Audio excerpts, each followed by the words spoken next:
ಇನ್ನು ಬಿಜೆಪಿಯಿಂದ Chandrababu ನಾಯ್ಡುಗೆ big offer ಹೋಗಿದೆ. ಎನ್ಡಿಎ ಸಂಚಾಲಕ ಸ್ಥಾನದ ಆಫರ್ ಅನ್ನ ಬಿಜೆಪಿ ಈಗ ನಾಯ್ಡು ಕೊಟ್ಟಿದೆ.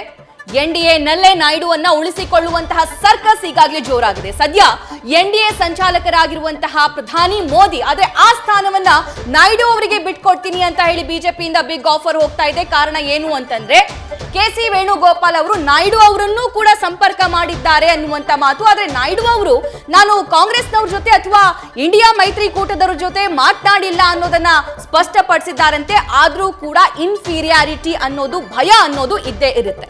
ಈಗ ಸಿಗ್ತಾ ಇರುವಂತಹ ಬಿಗ್ ಅಪ್ಡೇಟ್ ಇದು. ಎನ್ಡಿಎ ಸಂಚಾಲಕ ಸ್ಥಾನದ ಆಫರ್ ಅನ್ನ ಬಿಜೆಪಿ ಕೊಡ್ತಾ ಇದೆ.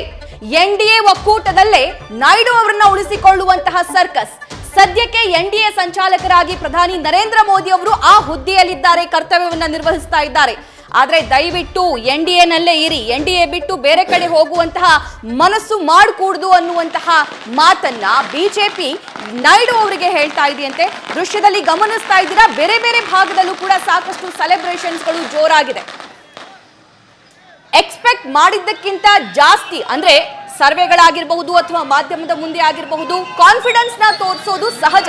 ಬೇರೆ ಬೇರೆ ಪಾರ್ಟಿಗಳಾಗಿರ್ಬಹುದು, ಅದು ಬಿಜೆಪಿನೇ ಆಗಿರಬಹುದು ಅಥವಾ ಎನ್ಡಿಎ ಕೂಟನೇ ಆಗಿರಬಹುದು, ಇಂಡಿಯಾ ಕೂಟನೇ ಆಗಿರಬಹುದು. ಆದ್ರೆ ರಿಸಲ್ಟ್ ಅನ್ನೋದ್ರ ಬಗ್ಗೆ ಎಲ್ರಿಗೂ ಕೂಡ ಭಯ, ಢವ ಇದ್ದೇ ಇರುತ್ತೆ. 2 ಟರ್ಮ್ ನಲ್ಲಿ ಬಿಜೆಪಿಯಲ್ಲಿ ಆಗಿದ್ದು, ಎನ್ಡಿಎಲ್ ಆಗಿದ್ದು, ಈ ಸಲ ಮರುಕಳಿಸುತ್ತಾ ಅನ್ನುವಂತಹ ಪ್ರಶ್ನೆ, ಚರ್ಚೆಗಳು ಕೂಡ ಜೋರಾಗಿತ್ತು. ಇಂಥದ್ರ ಮಧ್ಯೆಯೂ ಕೂಡ ಇಸ್ ಬಾರ್ 400 ಪಾರ್ ಅನ್ನುವಂತಹ ವಾಕ್ಯಗಳನ್ನ ಅತಿ ಹೆಚ್ಚು ನಾವು ಗಮನಿಸಿದ್ವಿ. ಆದ್ರೆ 400 ಪಾರ್ ಅಲ್ಲ, ಇಲ್ಲಿ ಸದ್ಯಕ್ಕೆ 300 ಪಾರ್ ಕೂಡ ಆದಂತೆ ಕಾಣಿಸ್ತಾ ಇಲ್ಲ ರಕ್ಷತ್, ಪ್ರೆಸೆಂಟ್ಲಿ ನಾವು ಗಮನಿಸೋದಾದ್ರೆ. ಇನ್ನು ಬಿಜೆಪಿಯ ತುಂಬಾ ಜನ ಘಟಾನುಘಟಿ ನಾಯಕರು ಕಡಿಮೆ ಅಂತರದಲ್ಲಿ ಸೋತಿರುವಂತಹ ಸಾಕಷ್ಟು ಉದಾಹರಣೆಗಳು ಇದೆ, ಹೆಚ್ಚಿನ ಅಂತರದಲ್ಲಿ ಸೋತಿರುವಂತಹ ಉದಾಹರಣೆಗಳು ಕೂಡ ಇದೆ. ಇನ್ನು ಕರ್ನಾಟಕದ ಪಾಲಿನ ಬಗ್ಗೆ ನಾವು ಮಾತನಾಡೋದಾದ್ರೆ, ಕಳೆದ ಸಲ 25 ಸ್ಥಾನ ಕರ್ನಾಟಕದ ತೆಕ್ಕಿಯಲ್ಲಿತ್ತು. ಆದ್ರೆ ಆ 25 ಸ್ಥಾನದಿಂದ 16 ಸ್ಥಾನಕ್ಕೆ ಬಿಜೆಪಿ ಕುಸಿದಿದೆ. ಹಾಗಾದ್ರೆ ಏನ್ ಕಾರಣ? ಪ್ರಯೋಗಗಳನ್ನ ಮಾಡಿರೋದ್ ಕಾರಣ ಅಥವಾ ನಾಯಕತ್ವವನ್ನ ಜನ ಒಪ್ಕೊಂಡಿಲ್ವಾ, ಕಾರ್ಯಕರ್ತರು ಒಪ್ಕೊಂಡಿಲ್ವಾ, ಅಥವಾ ವಿಧಾನಸಭಾ ಎಲೆಕ್ಷನ್ ನ ರಿಸಲ್ಟ್ ಕೂಡ ಇಲ್ಲೂ ರಿಫ್ಲೆಕ್ಟ್ ಆಗಿದೆಯಾ?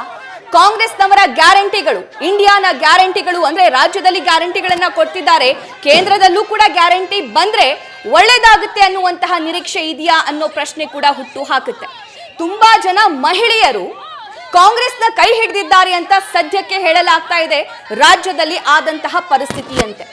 ಕಾರಣ ಏನು ಅಂತಂದ್ರೆ, ಯಾರು middle class, lower middle class ಮಹಿಳೆಯರಿದ್ದಾರೋ ಅಥವಾ ಆ ಕುಟುಂಬಗಳಿದ್ದಾವೋ, ಈ ಸರ್ಕಾರ ಬಂದಂತಹ ಸಂದರ್ಭದಲ್ಲಿ ನಮಗೆ ಹೆಚ್ಚು ಆಫರ್ಗಳು ಅಥವಾ ಹೆಚ್ಚು ಯೋಜನೆಗಳು, ಹೆಚ್ಚು ಅನುದಾನಗಳು ಸಿಗಬಹುದು ಅನ್ನುವಂತಹ ನಿರೀಕ್ಷೆ ಇರಬಹುದಾ?